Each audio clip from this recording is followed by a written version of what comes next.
Hello student, welcome to my channel.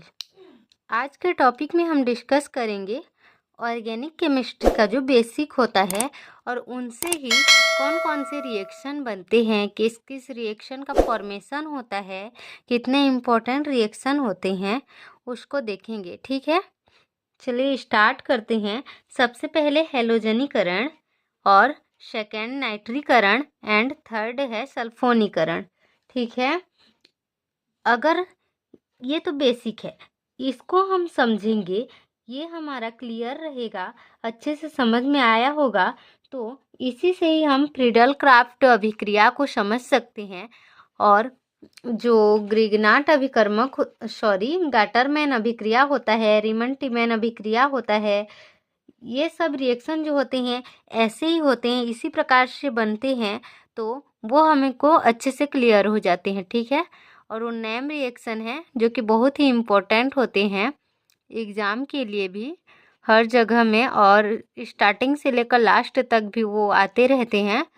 चलिए हम start करते हैं हैलोजनीकरण को। ठीक है, ये हैलोजनीकरण क्या है? जब बेंजीन को हैलोजन के साथ FeCl3 की उपस्थिति में अभिक्रिया कराई जाती है तो क्लोरोबेंजीन प्राप्त होता है। यह अभिक्रिया हैलोजनीकरण कहलाती है। ठीक है, क्या होता है? बेंजीन को हैलोजन के साथ FeCl3 की उपस्थिति में फेरिक क्लोराइड की उपस्थिति में अभिक्रिया कराई जाती है तो क्लोरोबेंजीन प्राप्त होता है।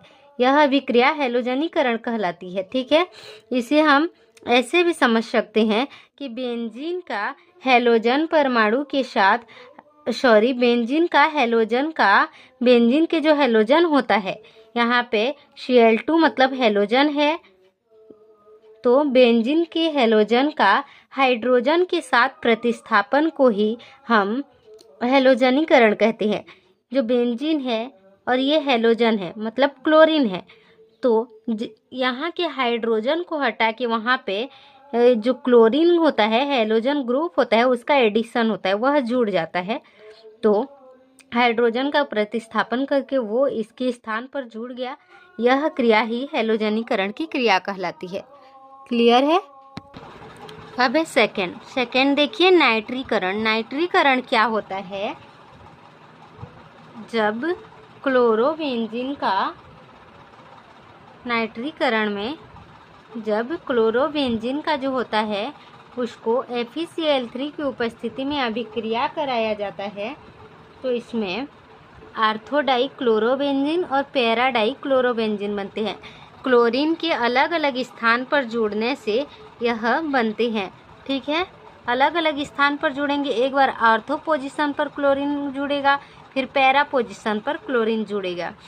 क्लोरोबेंजीन का FeCl3 की उपस्थिति में अभिक्रिया कराई जाती है किसी हैलोजन के साथ तो हैलोजन के भिन्न भिन्न स्थान पर जुड़ने से बनने वाले अभिक्रिया को नाइट्रीकरण कहते हैं। इसको हम ऐसे भी समझ सकते हैं, जब क्लोरोबेंजीन का HNO3 मतलब कि नाइट्रिक एसिड के साथ सांद्र H2SO4 या सांद्र सल्फ्यूरिक एसिड के उपस्थिति में गर्म किया जाता है तो जब जो नाइट्रो ग्रुप होता है आर्थो पोजीशन पर एक बार जुड़ता है और नाइट्रो ग्रुप एक बार पैरा पोजीशन पर जुड़ता है। ठीक है, आर्थो पोजीशन पर जुड़ने से आर्थो नाइट्रो क्लोरोबेंजीन बनता है और पैरा पोजीशन पर जुड़ने से पैरा नाइट्रो क्लोरोबेंजीन बनता है। ठीक है, देखिए, क्लोरोबेंजीन का नाइट्रिक एसिड के साथ सांद्र सल्फ्यूरिक अम्ल की उपस्थिति में गर्म किया जाता है तो जो नाइट्रो ग्रुप होता है वो आर्थो पोजीशन पर जुड़ने से आर्थो नाइट्रो क्लोरोबेंजीन बनाता है और नाइट्रो ग्रुप पैरा पोजीशन पर जुड़ करके पैरा नाइट्रो क्लोरोबेंजीन बनाता है। यह अभिक्रिया नाइट्रीकरण अभिक्रिया कहलाती है। ठीक है, अब देखिए थर्ड क्या है? थर्ड है सल्फोनीकरण।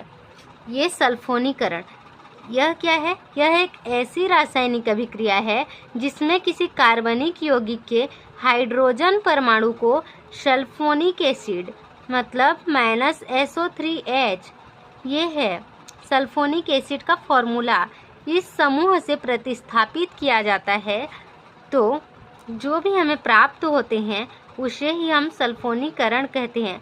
देखिए क्या होता है इसमें। सबसे पहले क्लोरोबेंजीन जो होता है उसमें उस क्लोरोबेंजीन का H2SO4 सांद्र सल्फ्यूरिक अम्ल की उपस्थिति में उसके साथ क्रिया कराई जाती है। क्लोरोबेंजीन का सल्फ्यूरिक अम्ल के साथ क्रिया कराई जाती है तो जब जो सल्फोनिक एसिड होता है वह ग्रुप जो होता है आर्थो पोजीशन पर जुड़ता है तो आर्थो क्लोरोबेंजीन सल्फोनिक अम्ल बनता है।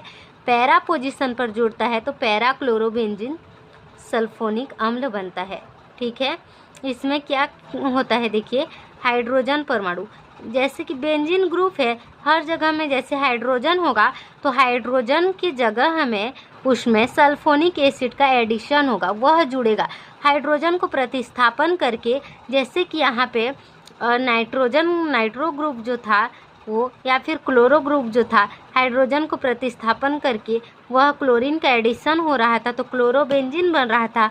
उसी प्रकार यहाँ पे हाइड्रोजन का प्रतिस्थापन करके सल्फोनिक एसिड समूह का एडिशन होगा और आर्थोक्लोरोबेंजीन सल्फोनिक अम्ल बनेगा और पैराक्लोरोबेंजीन सल्फोनिक अम्ल बनेगा। यह पूरा प्रोसेस जो होता है सल्फोनीकरण होता है। ठीक है, पूरा क्रिया जितना भी अभिक्रिया हुआ सल्फोनीकरण की अभिक्रिया कहलाता है। ठीक है, नाइट्रो ग्रुप का एडिशन नाइट्रीकरण और हेलोजन ग्रुप का एडिशन हेलोजनीकरण, सल्फ्यूरिक या सल्फोनिक एसिड ग्रुप का एडिशन जो होता है सल्फोनीकरण कहलाता है। ठीक है, इसी में हम सेकेंड वीडियो में देखेंगे कि जो गाटरमैन अभिक्रिया होगा,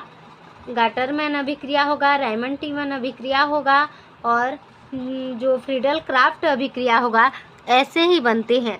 ठीक है, जैसे कि गाटरमैन अभिक्रिया में बनता है उसी में भी क्लोरोबेंजीन बनता है। ठीक है, उसमें क्या होता है, बेंजीन डाइएजोनियम क्लोराइड का क्यूपस क्लोराइड की उपस्थिति में अभिक्रिया कराई जाती है तो क्लोरोबेंजीन बनता है।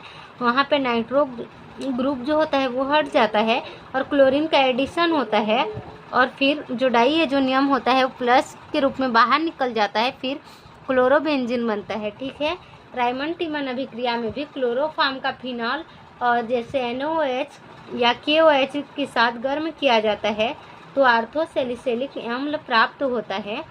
उसी प्रकार सैलिसैल्डिहाइड प्राप्त होता है तो रायमंड टीमन अभिक्रिया होता है। ठीक है, ये बेसिक था और इसी के हिसाब से मतलब इसी के थ्रू से जो बाकी रिएक्शन होते हैं उसका फॉर्मेशन होता है। तो ये अगर क्लियर रहेगा तो रिएक्शन को समझने में आसानी होती है। ठीक है, इतना क्लियर है क्या? Thank you all. अगर वीडियो अच्छे से समझ में आया हो तो चैनल को सब्सक्राइब करना ना भूलें एंड वीडियो को एक लाइक ज़रूर कीजिएगा। चलिए मिलते हैं नेक्स्ट वीडियो में।